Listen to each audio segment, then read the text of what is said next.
Hello friends. तो आज हम देखेंगे यूनिटी का इंटरफेस कैसा होता है, कौन सी विंडो क्या काम आती है, कौन से विंडो में क्या यूज़ होता है, उसमें क्या हम कर सकते हैं। ठीक है। तो सबसे पहले हमें एक न्यू प्रोजेक्ट बना लेंगे। न्यू प्रोजेक्ट बनाने के लिए गिटहब ओपन करेंगे। उसमें प्रोजेक्ट नाम का इधर टैब है लेफ़्ट साइड। तो वहाँ पे जाके वहाँ पे क्लिक करके न्यू प्रोजेक्ट करके इस साइड बटन है। ठीक है। तो ये बटन जैसे क्लिक करोगे तो आपको दिख जाएगा नया प्रोजेक्ट बनाना है। तो और उसका नाम इधर प्लेस करेंगे। ठीक है। जैसे हम इधर लिख देते हैं गेम 1। तो ये मेरा प्रोजेक्ट का नाम है। मैंने ऑलरेडी ये प्रोजेक्ट बना लिया है इसलिए ये बोल रहा है एग्जिस्टिंग है। ठीक है। तो अभी यहाँ से हम उसमें कौन से डिफ़ॉल्ट मॉड्यूल या तो डिफ़ॉल्ट फंक्शनलिटी कौन सी डालनी है वो ऐड करेंगे। यानी कि प्रोजेक्ट किस में बनाना है, 2D में बनाना है, 3D में बनाना है, SRP में बनाना है या तो HDRP में बनाना है। उसमें AR VR का प्रोजेक्ट है तो उसके बेसिक जो प्लगइन्स है वो डालने हैं। तो यहाँ से हम डाल सकते हैं। ठीक है। तो ये हम सब कुछ बाद में देखेंगे। अभी हम सिर्फ इधर सिंपल सा प्रोजेक्ट बनाएंगे, 3D प्रोजेक्ट। तो ये वाला टैब चूज़ कर लेना है, या तो 2D बनाना है तो 2D वाला चूज़ करना है। अभी आपके पास मल्टीपल यूनिटी के वर्जन है तो यहाँ से सिलेक्ट करना है कौन से यूनिटी के वर्जन में आपको प्रोजेक्ट बनाना है। ठीक है। अभी मैं ये LTS वर्जन है वहीं पे बना रहा हूँ। तो जैसे आप क्रिएट करोगे तो प्रोजेक्ट क्रिएट हो जाएगा। उससे पहले प्रोजेक्ट कहाँ प्लेस करना है तो प्रोजेक्ट का नाम दे दिया। फिर प्रोजेक्ट का लोकेशन इधर से आप सिलेक्ट कर सकते हो कि आपका प्रोजेक्ट वहाँ पे बनेगा, पूरा फाइल। तो जिसके अंदर एसेट्स होंगे, लाइब्रेरीज होगी।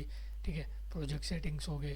तो पूरा फाइल वो कहाँ पे आपको प्रोजेक्ट प्लेस करना है वो यहाँ पे आपको उसका लोकेशन सिलेक्ट करना है। फिर क्रिएट प्रोजेक्ट करोगे तो प्रोजेक्ट क्रिएट हो जाएगा। जैसे मैंने ऑलरेडी प्रोजेक्ट बना लिया है क्योंकि प्रोजेक्ट बनने में थोड़ा टाइम लग सकता है। तो अभी ये हमारा जैसे आप नया प्रोजेक्ट बनाओगे तो ऐसा विंडो दिखेगा। ठीक है। तो ये यूनिटी का विंडोज़ है जो सारे कई सारे छोटे छोटे विंडोज़ होते हैं। तो इसमें सब विंडो क्या काम करते हैं वो हम आज देखेंगे। ठीक है। तो सबसे पहले आता है हिरार्की विंडो। तो हिरार्की विंडो क्या करता है, तो जितने हमारे गेम में ऑब्जेक्ट होते हैं वो सारे यहाँ पे रहेंगे। जैसे डिफ़ॉल्ट ऑब्जेक्ट है, दो ऑब्जेक्ट तो आ ही जाते हैं, एक कैमरा है और एक लाइट है। तो कैमरा क्या करता है, तो कैमरा ऑब्जेक्ट को देखता है और वो सारा प्रोजेक्शन है वो हमें गेम व्यू में दिखाता है। ठीक है। तो अगर आप देखना चाहोगे कैमरा कैसा दिखता है तो यहाँ पे सीन व्यू में आ जाए, फिर कैमरे पे डबल क्लिक करेंगे ना तो पूरा कैमरा दिखाएगा कि ऐसा इतना बड़ा हमारा कैमरा है। ठीक है।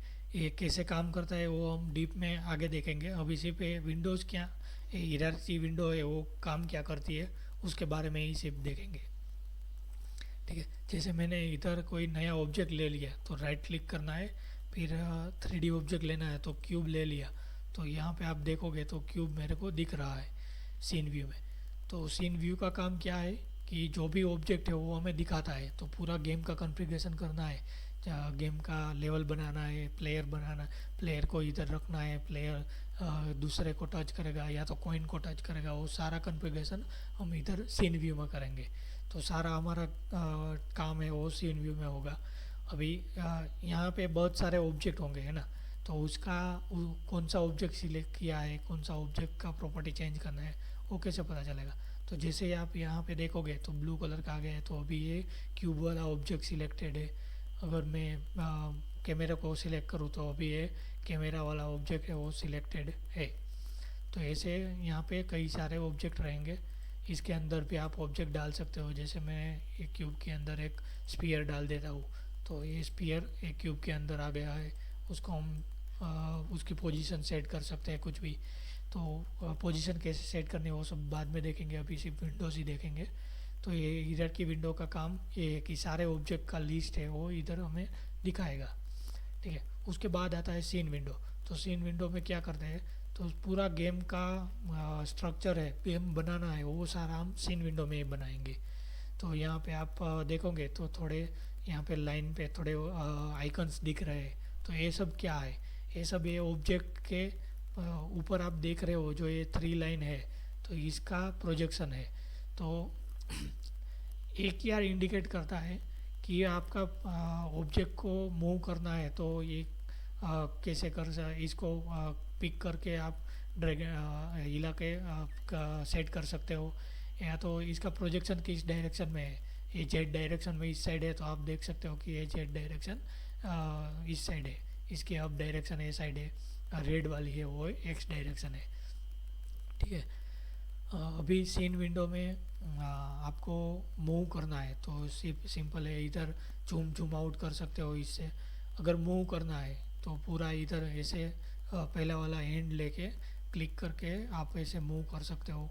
अगर रोटेट करना है, मतलब आगे पीछे दाएं बाएं देखना है, तो राइट क्लिक करके आप ऐसे माउस मूव करोगे तो आपको दाएं बाएं ऊपर नीचे दिखेगा। ठीक है। फिर आता है ये, इसको बोलते हैं वेक्टर। तो ये वेक्टर दिखाता है कि इसका कौन सी डायरेक्शन में है। फिर आता है रोटेशन के लिए, तो रोटेट करना है कोई भी ऑब्जेक्ट को, जैसे मैं अभी ये इसको सिलेक्ट कर लूँ क्यूब को, तो अभी इसको रोटेट करना है तो ये कितनी डिग्री रोटेट करना है, कौन से एक्सिस में, कौन से एंगल में रोटेट करना है, तो ये सब इसके लिए ये ऑप्शन दिया गया है। फिर आता है इसको स्केल करना है, छोटा बड़ा करना है, तो इसके इसके मदद से हम इसको छोटा बड़ा कर सकते हैं। ठीक है। कौन से डायरेक्शन में, बीच में से पिक करेंगे तो सभी डायरेक्शन में वो छोटा बड़ा करेगा। ठीक है। ये आता है मोस्ट ऑफ 2D के लिए, कोई 2D ऑब्जेक्ट है उसको छोटा बड़ा करना है तो यहाँ से आप कर सकते हो। या तो UI के लिए है, UI का हाइट विड्थ सेट करना है तो इसका यूज़ करके आप कर सकते हो। ये ऑप्शन है सभी मिक्स ऑप्शन है कि इसमें सारे आ जाते हैं, स्केल कर सकते हो, रोटेट कर सकते हो, बारी बारी इधर से सिलेक्ट ना करना पड़े, इसलिए यहाँ पे नए वर्जन में अभी ये सारे ऑप्शन मिक्स में दे दिए। अगर आप पुराना यूनिटी देखोगे 2018 या तो 2017 का, तो उसमें ये ऑप्शन नहीं है। ठीक है। ये कुछ खास काम का नहीं है, तो अभी मोस्ट ये पाँच ऑप्शन ही है ऊपर के। ठीक है। तो ये है सीन विंडो। अभी यहाँ पे कुछ दूसरी प्रॉपर्टीज़ भी है, वो हम देखेंगे बाद में। मैं थोड़ा और भी दे देखता हूँ। ये सेंटर पॉइंट और पाइवट पॉइंट है, सभी ऑब्जेक्ट का पॉइंट होता है, तो आपको कौन से व्यू में से सिलेक्ट करना है तो यहाँ से आप कर सकते हो। अब फिर आता है ग्लोबल और लोकल, तो ये पूरा एक वर्ल्ड ही है। ठीक है। तो ये पूरी दुनिया में ऑब्जेक्ट कौन से प्लेस पे, कौन सी पोजीशन पे है, तो वो डिपेंड करता है उसके पेरेंट के ऊपर। ठीक है। तो अभी ये दोनों वर्ल्ड पोजीशन में ही है, तो world position means global position. तो ये दोनों की ग्लोबल पोजीशन यही है, यहाँ पे आप देख सकते हो कि इसकी पोजीशन क्या है।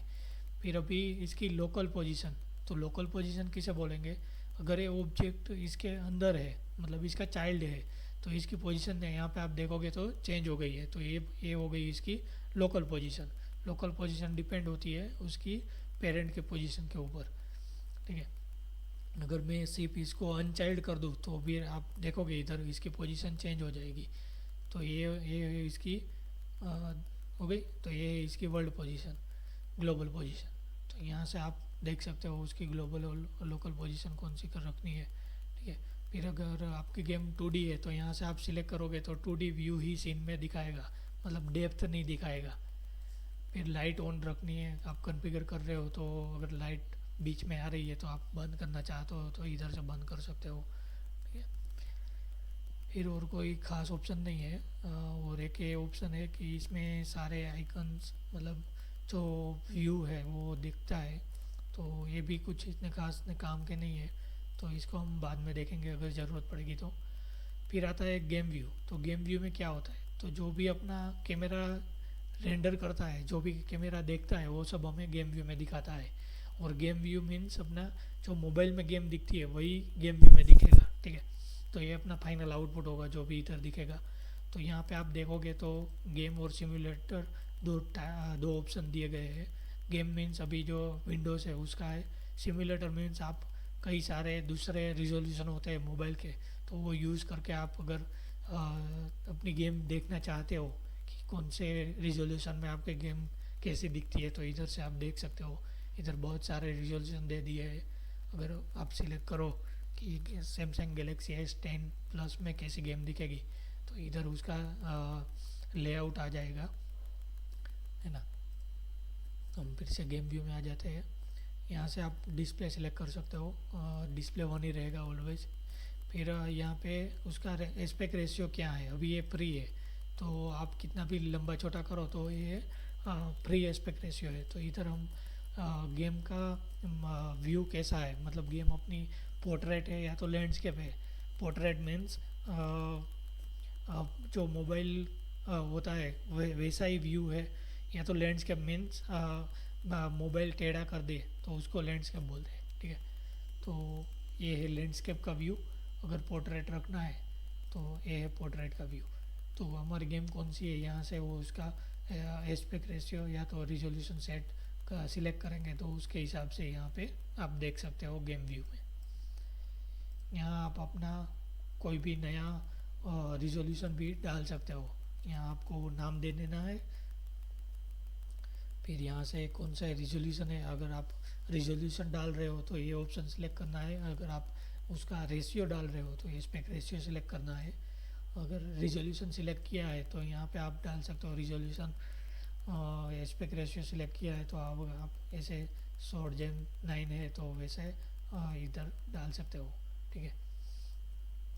फिर जैसे ओके करोगे तो इधर एक रिजोल्यूशन ऐड हो जाएगा। फिर स्केल है, अगर आपको गेम व्यू में जूम करना है तो इधर से जूम कर सकते हो। इतना कुछ काम का नहीं है, लेकिन कभी कभी आपको गेम में ऐसे जूम करके देखना है गेम व्यू में, इस ऐसी भी एडिटर के लिए ही है, तो आप ऐसे जूम करके देख सकते हो। फिर ऑप्शन दिए गए हैं play on focus, minimise and unfocus. तो ये जैसे प्ले ऑन फोकस किया तो जैसे मैं ए विंडो में हूँ और प्ले करूँगा तो सीधा गेम व्यू है वो दिखेगा मेरे को, क्योंकि उधर प्ले ऑन फोकस सिलेक्ट किया हुआ है। आ गया, तो इधर गेम व्यू सीधा आ जाएगा।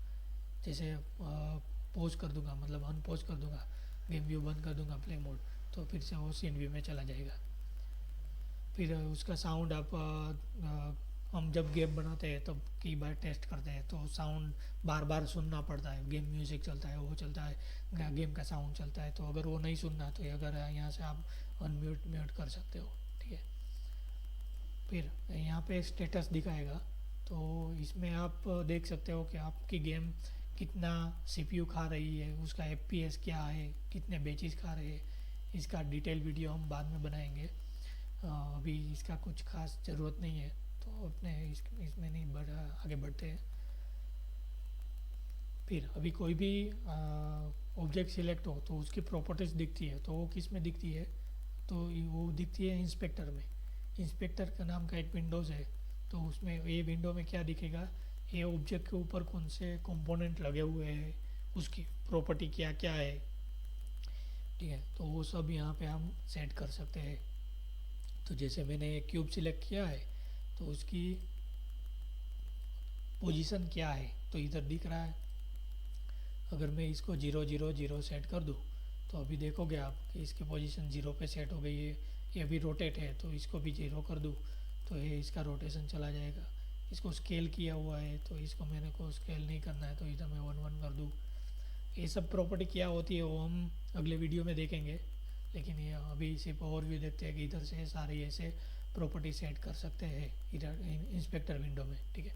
इसके ये ऑब्जेक्ट के ऊपर कौन से दूसरे कंपोनेंट लगे हैं, जैसे एक क्यूब मेश फिल्टर लगा है तो इसमें क्यूब वाला मेश लगा है। जैसे मेरे को इसको चेंज करना है तो मैं इसका इधर से चेंज भी कर सकता हूँ, है ना। इसके ऊपर और क्या लगा है, एक मेश रेंडर लगाया हुआ है कि जो हमने को ये मेश है पूरा ड्रॉ करके देगा। फिर एक कोलाइडर लगा हुआ है, ये कोलाइडर क्या है वो सब हम बाद में देखेंगे, ठीक है। तो ये इंस्पेक्टर विंडो क्या दिखाता है, ऑब्जेक्ट की सारी प्रॉपर्टीज़। फिर आता है प्रोजेक्ट विंडो, राइट। तो प्रोजेक्ट विंडो में क्या होता है, तो पूरा गेम का एसेट्स है वो वगैरह इधर रहेंगे प्रोजेक्ट में। ये पूरा प्रोजेक्ट का फाइल है। अगर हम इसको उठा के कहीं पे भी, कोई भी विंडो कहीं पे आप उठा के कहीं पे भी अपने हिसाब से सेट कर सकते हो। वन कॉलम कर लेंगे व्यू का। अभी यहाँ पे आप देखोगे सीन नाम का एक फोल्डर ऑलरेडी आ गया है। अगर हमें इसमें कुछ नए एसेट डालने हैं तो मैं राइट क्लिक करके क्रिएट में जाके फोल्डर ऐड कर सकता हूँ। यहाँ पे मैं लिखूँगा स्प्राइट्स या तो इमेजेस, ठीक है। तो यहाँ पे हम अभी कोई भी नया एसेट्स डालेंगे, इमेज डालेंगे, कैरेक्टर का इमेज डालेंगे तो ये फोल्डर के अंदर डालेंगे। उसका कोई हम कुछ साउंड ऐड करने वाले हैं तो इस साउंड का फोल्डर बनाएंगे, उसके अंदर डालेंगे। इसका इधर की मतलब ये फोल्डर स्ट्रक्चर कैसा होना चाहिए उसके लिए भी हम आगे देखेंगे, ठीक है। इसके अंदर फिर हमारी गेम में कौन से पैकेजेस है, इन बिल्ड पैकेजेस ऐड होकर आए हैं। तो अगर आप इसमें कोई नया पैकेज डालना चाहते हो तो डाल सकते हो। वो कहाँ से डालना है वो भी मैं आगे बताऊंगा। तो इसमें अभी फ़िलहाल अपने प्रोजेक्ट में अपनी गेम में इतने सारे पैकेजेस इंस्टॉल है, ठीक है। तो यहाँ पे रहेगा सारे स्क्रिप्ट और एसेट्स वगैरह, ये प्रोजेक्ट विंडो के अंदर रहेगा। फिर आता है कंसोल। तो ये कंसोल क्या दिखाता है, तो हम डेवलपर के लिए एक कंसोल विंडो है। हम रन करते हैं तो कौन सी मेथड क्या रन कर रही है, तो अगर वो उस पता नहीं चल रहा है या तो कोई बग आ गया तो हम उसमें लॉग ऐड कर सकते हैं। अगर कोई बग आ गया तो यहाँ पे डिस्प्ले करेगा एरर वाला लॉग तीन टाइप के होंगे। एक नॉर्मल लॉग होगा, सिंपल लॉग, एक एरर लॉग होगा और एक वार्निंग लॉग होगा। तो हम यहाँ पे दिखाई दे रहे हैं आपको तीन लॉग है। ये सिंपल लॉग है, ये एरर लॉग है और ये वार्निंग लॉग है और ये एरर लॉग है। यहाँ पे आप फ़िल्टर करना चाहते हो तो यहाँ से फ़िल्टर कर सकते हो। जैसे मैंने ये लॉग बंद कर दिया तो अभी सिर्फ एरर का लॉग चालू है तो एरर के लॉग ही आएंगे। एरर बंद कर दिया, सिंपल लॉग रखता हूँ तो सिंपल लॉग ही आएंगे। वार्निंग लॉग बंद है तो वार्निंग लॉग नहीं दिखाई देंगे। यहाँ से क्लियर बटन दिया गया है, कई सारे लोग आ गए, आपको क्लियर करना है तो यहाँ का क्लियर बटन दबाओगे तो क्लियर हो जाएगा। कोलैप्स करना है मतलब एक ही टाइप के कई सारे लोग हैं तो उसको साथ मर्ज कर देना है तो आपको एक कोलैप्स ऑप्शन ऑन रखोगे तो सारे लोग मर्ज हो जाएंगे और इधर काउंट दिखाएगा।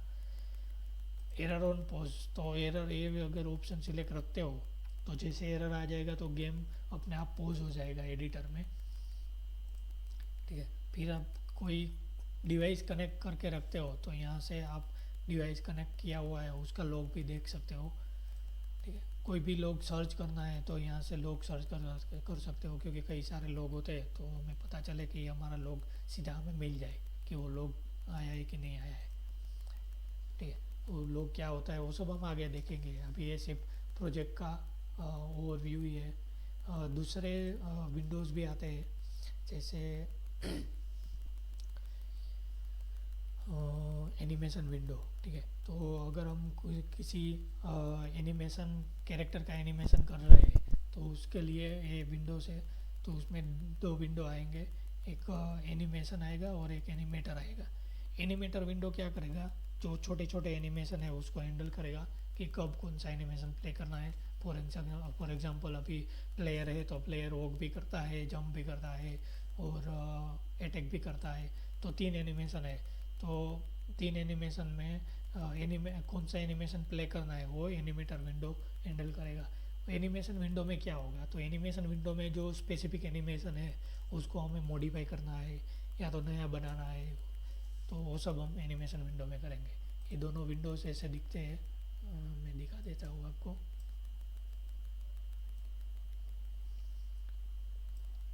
ये एनिमेशन विंडो है, इसमें कैसा एनिमेशन नया एनिमेशन कैसे ऐड करना है वो हम आगे वीडियो बनाएंगे। और ये है एनिमेटर विंडो। तो इसमें पूरा एनिमेशन का सारा क्लिप रहेगा और हम इसको हैंडल करेंगे कि कौन सा एनिमेशन कब प्ले होगा, ठीक है। फिर अगर हम टाइमलाइन का यूज़ करते हैं कुछ रिकॉर्ड करने के लिए तो उसका एक विंडो आता है, लेकिन ये सब अपने गेम में टाइमलाइन वगैरह यूज़ नहीं करते हैं, वो सिर्फ रेंडरिंग के लिए या तो कुछ स्पेसिफिक कुछ टास्क करवाना है तभी यूज़ करते हैं तो इसका खास ज़रूरत नहीं पड़ेगा, ठीक है। तो ये है बेसिक सारे विंडो रेंडरिंग। तो अगर ये लाइटिंग वगैरह करना है तो इधर विंडो दिए गए हैं। तो गेम यूनिटी में इतने विंडो होते हैं। ठीक है, तो हम आगे देखेंगे कि इसका सिंपल कंपोनेंट है या तो बेसिक, क्या कौन सा कंपोनेंट है, कहाँ से यूनिटी स्टार्ट करना है, गेम बनाना स्टार्ट करना है, वो हम आगे देखेंगे। लेट्स से फॉर एग्जांपल हम देखेंगे ट्रांसफॉर्म कंपोनेंट या तो वेक्टर कंपोनेंट। वेक्टर क्या है, वेक्टर वेरिएबल क्या है, वेक्टर क्लास क्या है, वो देखेंगे। ठीक है, तो आज इतना ही यहाँ तक ही।